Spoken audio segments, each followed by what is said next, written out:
Hi hello SMP vlog ಇನ್ ಕನ್ನಡ. ಈ ದಿನ ಒಂದು ಅಡುಗೆ ರೆಸಿಪಿಯನ್ನು ಹಾಕ್ತಾಯಿದ್ದೀನಿ. ಯಾವ ಅಡುಗೆ ರೆಸಿಪಿ ಅಂದರೆ, ಇದು ಒಂದು ಸೊಪ್ಪಿನಿಂದ ಹೇರಳವಾಗಿ ಕಾರ್ಬೋಹೈಡ್ರೇಟ್ ಇರುವಂತಹ ಸೊಪ್ಪು ಮತ್ತು ಹೆಸರು ಕಾಳು ಮತ್ತು ಬೇಳೆಯನ್ನು ಹಾಕಿ ಮಾಡುವಂತಹ ಒಂದು ಬಸ್ಸಾರು ಅಂದರೆ ಇದನ್ನು ಮುದ್ದೆ ಜೊತೆಗೆ ಊಟ ಮಾಡುವಂಥದ್ದು. ರಾಗಿ ಮುದ್ದೆ ಜೊತೆಗೆ ಊಟ ಮಾಡೋದಕ್ಕೆ ತುಂಬ ರುಚಿಕರವಾಗಿರುತ್ತೆ ಅಂತ ನಾವು ಹೇಳ್ಬೋದು. ಮೊದಲು ಏನು ಮಾಡಬೇಕು ಅಂದರೆ, ಒಂದು ಪಾತ್ರೆಯಲ್ಲಿ ನೀರನ್ನು ಇಟ್ಬಿಟ್ಟು ಆ ಪಾತ್ರೆಯಲ್ಲಿ ನೀರಿಟ್ಟಾದಮೇಲೆ ಒಂದು ಬೌಲು ಬೇಳೆ ಮತ್ತು ಒಂದು ಬೌಲು ಹೆಸರು ಕಾಳನ್ನು ಹಾಕಬೇಕು ನೀರನ್ನು ಕಾಯಿಸಿ ನೀರೊಳಗೆ ಬೇಳೆ ಮತ್ತು ಹೆಸರು ಕಾಳನ್ನು ಜೊತೆಯಾಗಿ ಹಾಕಬೇಕು. ಅದು ಒಂದು 10 ನಿಮಿಷ ಕಾಲು ಗಂಟೆ ಟೈಮ್ ತಗೊಳುತ್ತೆ ಬೇಯೋದಕ್ಕೆ. ಅದು ಹೇಗೆ ಬೇಯಬೇಕು ಅಂದರೆ, ಸ್ವಲ್ಪ ಪೂರ್ತಿ ಮೆತ್ತಗಾಗಿ ಬೇಯಬಾರ್ದು. ಸ್ವಲ್ಪ ಮಿದುವಿರುವಾಗಲೇ ನಾವು ಸೊಪ್ಪನ್ನು ಹಾಕಬೇಕು. ನಾವು ಬೇಳೆ ಒಂದು 10 ನಿಮಿಷ ಕಾಲು ಗಂಟೆ ಬೆಂದಾದಮೇಲೆ ನಾವು ನೋಡಬೇಕು ಬೆಂದಿದೆಯೋ ಇಲ್ಲೋ ಅಂತ ಸ್ಪೂನ್ ಸಹಾಯದಿಂದ ನೋಡಿ ನಾವು ಸೊಪ್ಪನ್ನು ತೊಳೆದು ಹೆಚ್ಚಿಟ್ಕೊಂಡಿರುವಂತಹ ಸೊಪ್ಪು ಒಂದು 2-3 ಕಟ್ಟಾಗಿರ್ಬೋದು. ದಪ್ಪ ಕಟ್ಟಾದರೆ ಒಂದು 2 ಕಟ್ಟು ಸಾಕು. ಚಿಕ್ಕ ಕಟ್ಟಾದರೆ ಒಂದು 3 ಕಟ್ಟ ಸೊಪ್ಪನ್ನು ನಾವು ಕಟ್ ಮಾಡಿ ಇಟ್ಕೊಂಡಿರ್ತೀವಿ. ಆ ಸೊಪ್ಪನ್ನೆಲ್ಲ ಬೇಳೆ ಒಳಗೆ ಹಾಕಿಬಿಟ್ಟು ಆ ಬೇಳೆಯ ಜೊತೆಗೆ ನಾವಿವಾಗ ಏನು ಹಾಕಬೇಕು ಅಂದರೆ, ಆ ಸೊಪ್ಪಿಗೆ ಎಷ್ಟು ಬೇಕೋ ಅಷ್ಟು ಪ್ರಮಾಣದಲ್ಲಿ ನೀರನ್ನು ಹಾಕಬೇಕು. ಅಂದರೆ ನಮ್ಮ ಮನೆಗೆ ಎಷ್ಟು ಜನ ಇದ್ದೀವಿ ನೋಡ್ಕೊಂಡ್ಬಿಟ್ಟು, ನಮ್ಮ ಮನೇಲಿ ಎಷ್ಟು ಜನ ಇದ್ದೀವಿ ಅದಕ್ಕೊಂದು ಲೀಟ್ರ್ ಸಂಬಾರಾಗುವಷ್ಟು ನೀರನ್ನು ಹಾಕಿ, ಮತ್ತು ಒಂದು ಟೊಮೊಟೊವನ್ನು ಕೂಡ ಹಾಕಬೇಕು. ಟೊಮೊಟೊವನ್ನು ಕರಿಬೋದು ಅಥವಾ ಈ ರೀತಿ ಬೇಯಿಸ್ಕೊಳ್ಳಬಹುದು. ಇದನ್ನು ಮಸಾಲೆ ರುಬ್ಬಲಿಕ್ಕೆ ಹಾಕ್ತೀವಿ. ಟೊಮೊಟೊ ಹಾಕಿಬಿಟ್ಟು ಸೊಪ್ಪು ಹಾಕಿಬಿಟ್ಟು ಸ್ವಲ್ಪ ಸಾಲ್ಟನ್ನು ಕೂಡ ಹಾಕಿಬಿಟ್ಟು, ಕಾಳಿಗೆ ಮೊದಲು ಬೇಳೆಕಾಳು ಬೇಯುವಾಗ ನಾವು ಸಾಲ್ಟ್ ಹಾಕಿರೋದಿಲ್ಲ, ಹಾಗಾಗಿ ಈಗ ಸೊಪ್ಪಿಗೆ ಹಾಕ್ತೀವಿ. ಸೊಪ್ಪು ಈಗ ಕುದಿಯುತ್ತೆ, ಒಂದು ಕುದಿ ಬರೋ ತನಕ ಇದು ನಾವು ಕುದಿಸ್ತೀವಿ. ಉಪ್ಪು ಹಾಕಿಬಿಟ್ಟು ಸ್ವಲ್ಪ ನೀರನ್ನು ಹಾಕಿಬಿಟ್ಟು ನಾವು ಈಗ ಮುಚ್ಚಳದಿಂದ ಮುಚ್ಚಿ ಇದನ್ನೊಂದು 5 ನಿಮಿಷ ಕುದಿಸ್ಬೇಕು. ಸೊಪ್ಪು ಬೇಯಬೇಕದು, ಸ್ವಲ್ಪ ಪ್ರಮಾಣದಲ್ಲಿ ಸೊಪ್ಪು ಬೇಯಬೇಕಾಗಲೇ ರುಚಿ ಚೆನ್ನಾಗಿ ಬರೋದು. ಈಗ ಒಂದು 5 ನಿಮಿಷ ಬೇಯಲಿಕ್ಕೆ ನಾವು ಬಿಡ್ತೀವಿ. ಬೇಯಲಿಕ್ಕೆ ಬಿಟ್ಟಾದಮೇಲೆ ಅದನ್ನ ಇನ್ನೊಂದು ಪಾತ್ರೆಯಕ್ಕೆ, ಅಂದರೆ ಒಂದು ಜಾಲ್ರಿಯನ್ನು ಇಟ್ಬಿಟ್ಟು ಅದಕ್ಕೆ ನಾವು ಬಸ್ಕೊಳ್ಬೇಕು.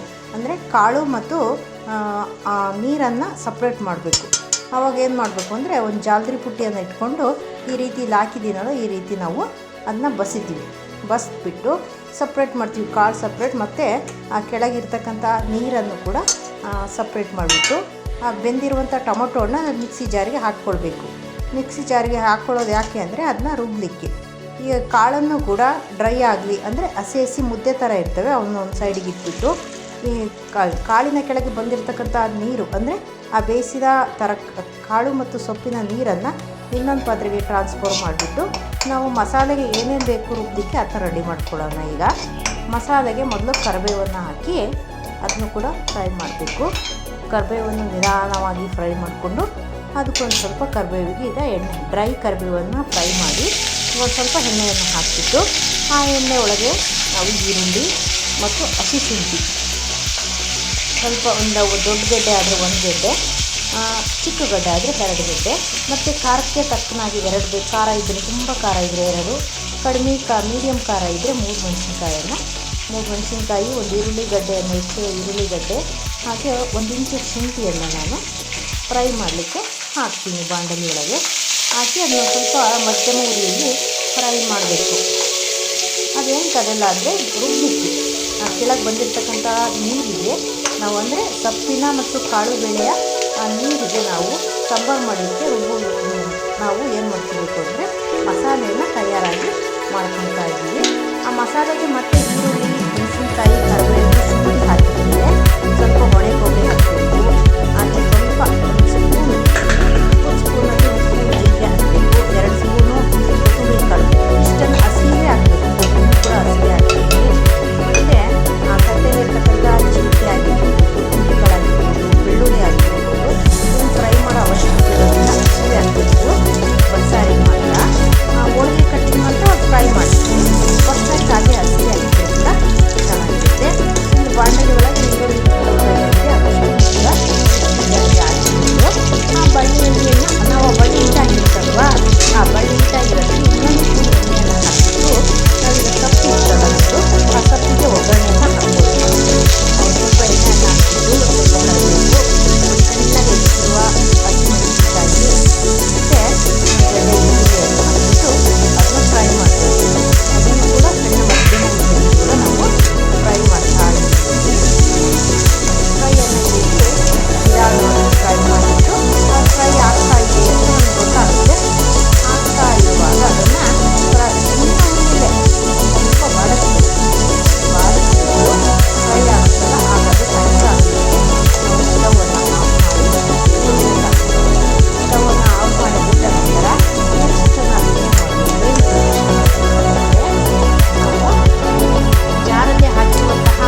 ಹಾಕಬೇಕು.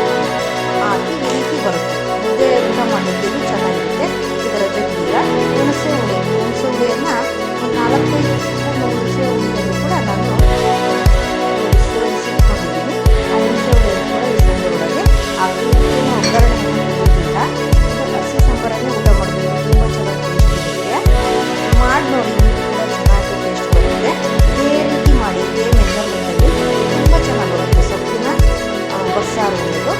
ಮತ್ತು ಈ ರೀತಿ ನೋಡಿ ತೋರಿಸ್ತಾ ಇದ್ದೀನಿ, ಇದೇ ಮೆಜರ್ಮೆಂಟಲ್ಲಿ ಮುದ್ದೆಯನ್ನು ಊಟ ಮಾಡೋಕ್ಕೆ ಬರುತ್ತೆ. ಇದಕ್ಕೊಂದು ಸ್ವಲ್ಪ ಸಾಲ್ಟ್ ಹಾಕಬೇಕು. ಮೊದಲು ನಾವು ಸೊಪ್ಪಿಗೆ ಸಾಲ್ಟ್ ಹಾಕಿರ್ತೀವಿ ಇರಲಿ, ಅದಕ್ಕೆ ಒಂದು ಸ್ಪೂನ್, ಒಂದು ಅರ್ಧ ಸ್ಪೂನನ್ನು ಸಾಲ್ಟನ್ನು ಹಾಕಿಬಿಟ್ಟು ನಾವಿವಾಗ ಹುಣಸೆ ಹುಳಿ ಇಟ್ಟಿದ್ದೀವಿ, ಮಸಾಲೆ ಅದನ್ನು ಹಾಕಿದ್ದೀವಿ, ಸಾಲ್ಟ್ ಹಾಕಿದ್ದೀವಿ. ಈ ಪ್ರಮಾಣದಲ್ಲಿದೆ. ತುಂಬ ತಿಳಿಯಾಗಿರಬಾರ್ದು, ಗಟ್ಟಿಯಾಗಿರಬಾರ್ದು, ಮೀಡಿಯಂ ಪಾತ್ರೆಯಲ್ಲಿ ಬೇಯಿಸಬಹುದು. ಅನ್ನ ಅದೆಲ್ಲ ಹಾಕಿದ್ರೆ ನಾವು ಒಂದು ಸೈಡಿಗೆ ಇಟ್ಟು ನೆಕ್ಸ್ಟ್ ಒಗ್ಗರಣೆ ಹಾಕಿದ್ದಿಲ್ಲ, ಆ ಒಗ್ಗರಣೆಯನ್ನು ಹಾಕಿರುವ ಬಾಣಲಿಗೆ ಪಕ್ಕದಲ್ಲಿ ಇರ್ತಕ್ಕಂಥ ಹೊಸ್ತಿರ್ತಕ್ಕಂಥ ಬೇಳೆ ಮತ್ತು ಸೊಪ್ಪುಗಳನ್ನು ನಾವು ಅದಕ್ಕಾಗಿ ಮಿಕ್ಸ್ ಮಾಡಬೇಕು. ಅದಕ್ಕೆ ಈಗ ಸ್ವಲ್ಪ ಕೊಬ್ಬರಿ ಅಂದರೆ ಕೊಬ್ಬರಿಯನ್ನು ಹಸಿ ಕೊಬ್ಬರಿಯನ್ನು ಹಾಕಿ ಕಾಳಿಗೆ ಇಲ್ಲೇ ಮಿಕ್ಸ್ ಮಾಡ್ಕೊತಾ ಇದ್ದೀನಿ. ಹಸಿ ಕೊಬ್ಬರಿ ಮತ್ತು ಸ್ವಲ್ಪ ಸಾಲ್ಟು ಹಾಕಿಬಿಟ್ಟು ಈಗ ಮಿಕ್ಸ್ ಮಾಡಿಕೊಂಡು ಒಗ್ಗರಣೆಯಲ್ಲಿ ನಾನು ಡಂಪ್ ಮಾಡಬೇಕಾಗುತ್ತೆ. ನೋಡಿರಿ, ಮಿಕ್ಸ್ ಮಾಡ್ತಾ ಇದ್ದೀನಿ, ನಿಮಗೆ ಕಾಣಿಸ್ತಾ ಇದೆ. ಈ ರೀತಿ ಮಿಕ್ಸ್ ಮಾಡಿಕೊಂಡು ಚೆನ್ನಾಗಿ ಮಿಕ್ಸ್ ಮಾಡಬೇಕು. ಉಪ್ಪು ಹಾಕಿರ್ತೀವಲ್ವಾ, ಅಲ್ಲೇ ಇಲ್ಲೇ ಇರುತ್ತೆ, ಹಾಗಾಗಿ ಎಲ್ಲ ಕಡೆ ಅದು ಸ್ಪ್ರೆಡ್ ಆಗುವ ಹಾಗೆ ಮಿಕ್ಸ್ ಮಾಡಬೇಕು. ಮಿಕ್ಸ್ ಮಾಡಿ ಈ ಒಗ್ಗರಣೆ ಹಾಕಿರುವಂತಹ ಬಾಣಲಿಗೆ ನಾವು ಟ್ರಾನ್ಸ್ಫರ್ ಮಾಡಬೇಕು. ಆ ಒಗ್ಗರಣೆಯಲ್ಲಿ ಕೂಡ ಅದನ್ನು ಕಾಳು ಮತ್ತು ಕೊಬ್ಬರಿಯನ್ನು ಕೂಡ ಚೆನ್ನಾಗಿ ಮಿಕ್ಸ್ ಮಾಡಬೇಕು.